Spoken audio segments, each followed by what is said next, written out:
Welcome back to Off the Jeep End. If you've never seen our videos before, definitely check them out. There's probably something in there that you'd like. On this video today, I'm going to be showing how to replace an AC line. I noticed this obviously when my Jeep didn't have any AC. The season before it worked pretty well, and for some reason it's got a pinhole leak in a very tough spot. Now that would lead me to do the heater core. I'll show you real quick. Okay, so this is where the heater core is inside the Jeep. It comes out and it goes to the rest of the system. Now I have a leak on this smaller line here, right on the underside. Now originally I was going to take a torch to it, and I have aluminum rods. Show you that as well. Alright, so these are the aluminum rods. Let's see if we can focus here. I got these from Harbor Freight. Okay, I was going to use that, but it's such a tight spot in there. Obviously you can see all this mumbo jumbo. I tried to get everything out of the way, but that didn't seem like it was going to work until I thought of Quick Steel. Okay, now I've used this stuff before. I've used their fuel tank version for an inlet pipe on actually a Ford Focus. It had a rusted leak into the steel pipe where it meets the frame.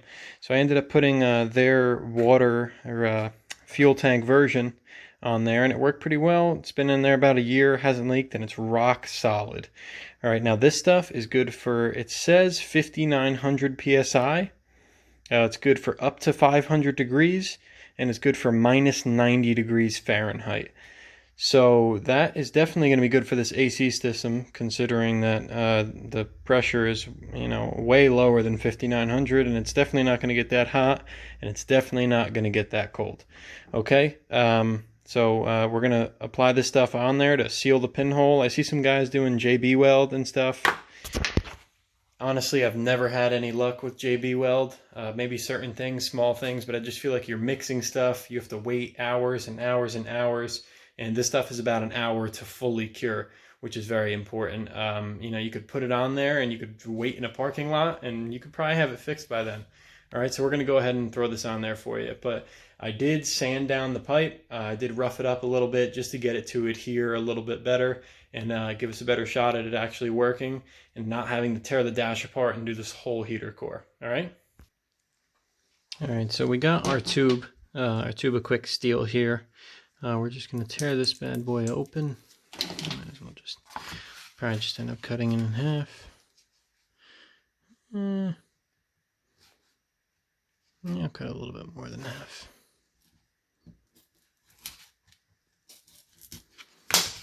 Okay, so let's cut this. Cut this right down the middle.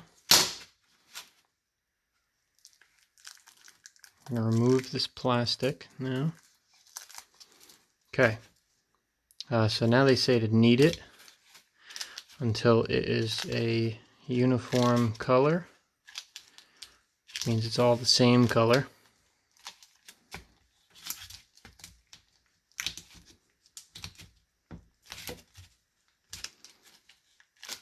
Screw it.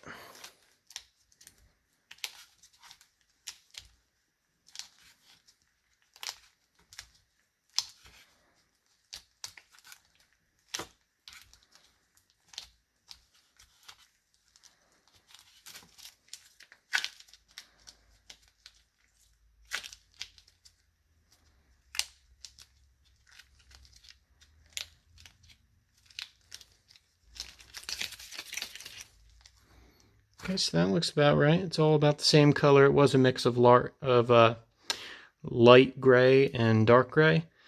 So that looks okay, and we're going to go put this on the AC line.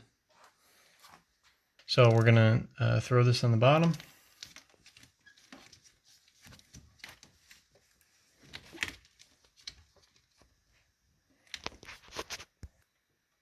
Alright guys, so there it is. Alright, I just threw a whole bunch of it on there because I cut about 3/4 of it off, threw it on there, and it is a pinhole leak, and I just wanted to get all of the surrounding area. The whole tube probably costs you $6. So it was a no-brainer for me. You know, if the $6 doesn't work and I got to take the whole dash apart after, you know, who cares? I'm already going to spend a bunch of money on probably a new heater core and a new evaporator, just do them at the same time. But there it is, and we'll give an update tomorrow and see how it does. Alright, so this is probably about 3 hours later. This stuff is pretty, it's pretty hard. I don't think it's going to leak, but I have my little gauge on here.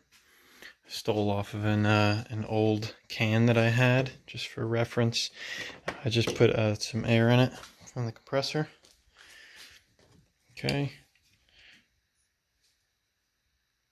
Okay, so I got it about just under 45. I got no more air in the tank, and it's probably like 2 a.m. right now, so definitely not going to be starting this air compressor right now, but we'll come out in the morning, check what it is. If it's good, take all the air out, and then I'll probably just end up throwing refrigerant in it just because I don't have a vacuum pump right now, and this compressor is most likely original, so who cares? A pressure test on this for about maybe a day and a half, maybe 2 days. So I jumped it up a little bit with the air compressor, and let's see if it's holding.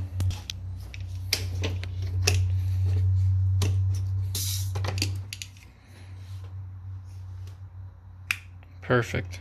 Set it just over 55. It's still there. That was about yesterday, about this time. So it is holding. I know the system can go way up and up.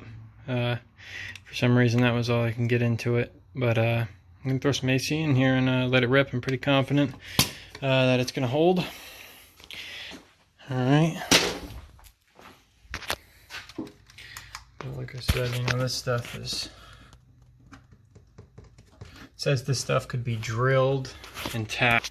This stuff actually becomes real metal. That's why, I'm not afraid to use this repair instead of JB Weld. Like I said, I've never really had any luck with JB Weld. I understand a lot of people do some crazy stuff with JB Weld, but this stuff really is the real deal. I've never heard of anybody talk bad about it. I'm very curious to see if anybody does have a bad story with it, but as far as I could see, it cures in an hour. It's hard as steel in an hour, and it's only going to get harder. The pressure is awesome, 6,000 psi, that's ridiculous. And temperature is 500 to minus 90. That's crazy. But let me throw some AC in this thing and see if it'll hold. Alright guys, so I got it moving. It's a little hard to hear, but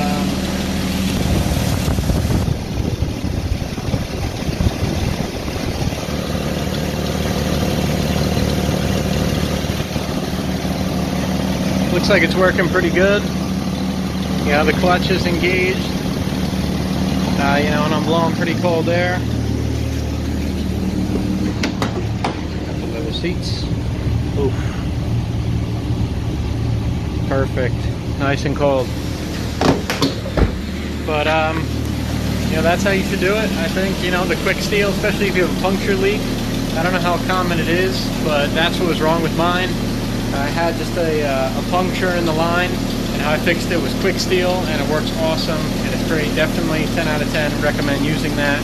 I was going to solder it with some aluminum solder sticks, but I didn't feel too comfortable doing that.